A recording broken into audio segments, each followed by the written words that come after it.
By Mohanty आखिरे एथरर प्रसंग परिवार।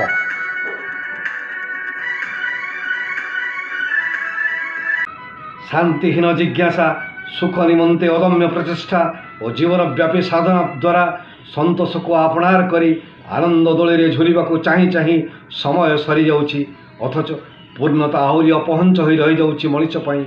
शांति नामक महार्घ्य वस्तुटी ता निकट दूरत्व थाई सबुबले नानादी दृश्य देखई ताको से मोहित करुछि।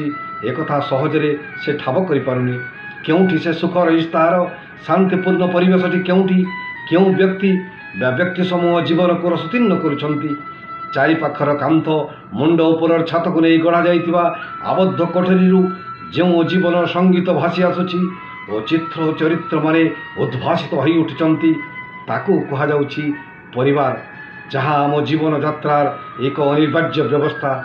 प्रेम परी परिवार दुनियार सर्वश्रेष्ठ उपादान। पिता माता भाई भौणी पुत्र कन्या जेजे जेजेमा कका खुड़ी पुतरा झियारी मानकु नहीं गढ़ी उठिथिबा परिवार नामक पवित्र अनुष्ठानटी सबुबले सृष्टि करुथाए मंदिर भ्रम।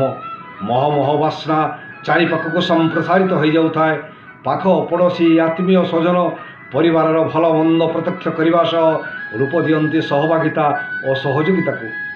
सहिष्णुता सहनशीलता और अनुशासन मंत्र दीक्षित होइथिबा जोगु कौनसी अप्रीतिकर परिस्थिति बा रणभूमिर संभावना न थाए। पारस्परिक सौहार्द और सठिक बुझामणा परिवार अस्तित्व ठीक भाव अनुभूत करी। मनीष हुंतु बा पशु समस्त लोड़ा परिवार। यह निर्धारित करे जीवन शैली, सुरक्षित रखे प्रति सदस्य को और प्राण भरी दिए अपुरंत शक्ति और साहस। खंजा होइथिबा व्यवस्था और समाज सहित ताल दे चलवा सिखाए परिवार। निज आशा आकांक्षा स्वप्न अभिलाष और लक्ष्य फलप्रसू होगा पश्चात परिवार सदिच्छा प्रति सदस्यंकर आशीर्वाद और नैतिक साहस रूपक अदृश्य हाथ को अस्वीकार करि हेब नाही। अवसर विनोदन पर्वपर्वाणी पालन और विवाह उत्सव मान द्वारा आनंद मुखरित हो उठिथिबा परिवार विविध रंग बास्ना और सुर विभरा बगीचा परी। माली भाव निजको अहरह व्यस्त रखिथिबा वरिष्ठ कौनसी काले निजको क्लांत मन करेना। संस्कार मूल्यबोधर खड़ीपाठ शिक्षा देउथिबा परिवार भूमिका और महत्व अपरिसीम। कौनसी विद्यालय पुस्तक बा अनुष्ठान जहाँ दे न पारे ताहा प्राप्त हुए परिवार। सुख दुख अभाव असुविधा प्राप्ति अप्राप्ति आलु अंधार और आशा निराशा को पाथेय करी प्रतिटी जीवन गतिशील। यह परिवार जीवनर एक नित्य नियमित दृश्य। एथिरे विचलित हो उठिबा अथवा यहाँ केन्द्र करी विश्वास भरोसा हराई देले टूटी जाए परिवार सम्मान प्रतिपत्ति और आभिजात्य। एकत्व मंत्र दीक्षित सदस्य माने कौनसी समय हताश हो दुर्भावना को कांधरे सवार करने अशांत हो पड़े परिवार वायुमंडल आनंद दूरे जाए सुरक्षित स्थान को। परिवार बिना मनुष्य असंपूर्ण। यह पितृकेन्द्रिक हो बा मातृकेन्द्रित। आर्थिक दृष्टि उच्च वर्गर मध्यम वर्गर बा निम्न वर्गर हो पारे, मात्र सबुठी प्रेम स्नेह भल पाइबा त्याग समर्पणर स्वर एक प्रकार। सभी अति अद्भुत भाव में बंधा पड़ी थांती वृद्धठारू शिशु पर्यंत। इच्छा अनिच्छा रुचि अभिरुचि और वृत्तिर विविधता एठारे गौण मने होती। हृदय आत्मार विचित्र संगम द्वारा आलोकित हुए परिवार अगणा। मुखिया और ज्येष्ठर आदेश निर्देश दायित्व और आशीर्वादर छात तले संतान संततिंकर शारीरिक मानसिक और बौद्धिक विकास परिपृष्ट हुए।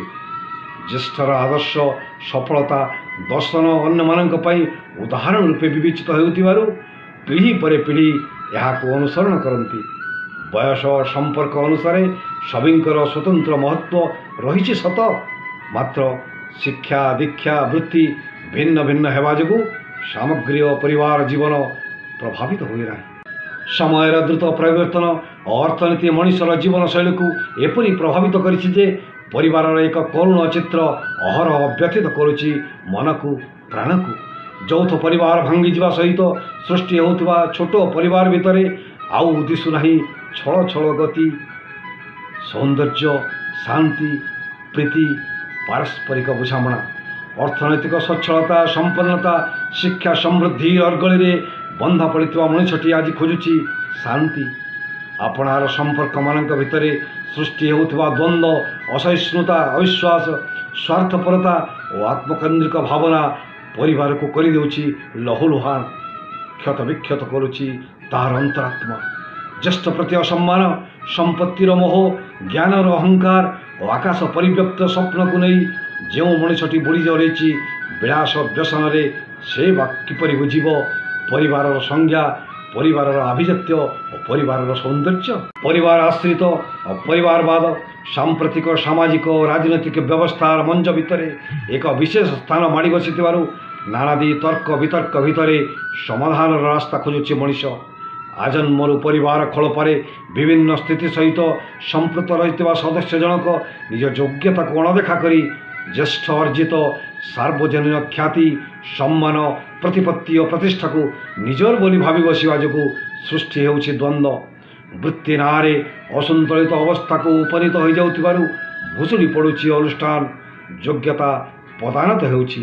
ଏହି ବିପଦରୁ ବ୍ୟବସ୍ଥାକୁ ବଞ୍ଚାଇ ରଖିବା ପାଇଁ ବାଇ ମହାନ୍ତି କହନ୍ତି, ସମୟ ଆମକୁ ଯେଉଁ ରାସ୍ତାରେ ଯିବାକୁ ଅନୁପ୍ରେରିତ କରୁଛି, ଯେଉଁ ଛୋଟ ସଂସାର ଭିତରେ ବାନ୍ଧି ରଖିବାକୁ ବାଧ୍ୟ କରୁଛି, ତାକୁ ଆମେ ଅସ୍ୱୀକାର କରିପାରିବା ନାହିଁ ସତ, ମାତ୍ର ପରିବାରର ସମ୍ମାନ, ସ୍ୱାଭିମାନ, ଆଭିଜାତ୍ୟ ବଜାୟ ରଖିବା ପାଇଁ ଏକତା ସୂତ୍ରରେ ବାନ୍ଧି ହୋଇ ଆନନ୍ଦର ଅଗଣାରେ ଆକାଶକୁ ଆଲୋକିତ କରିପାରିବା ତ?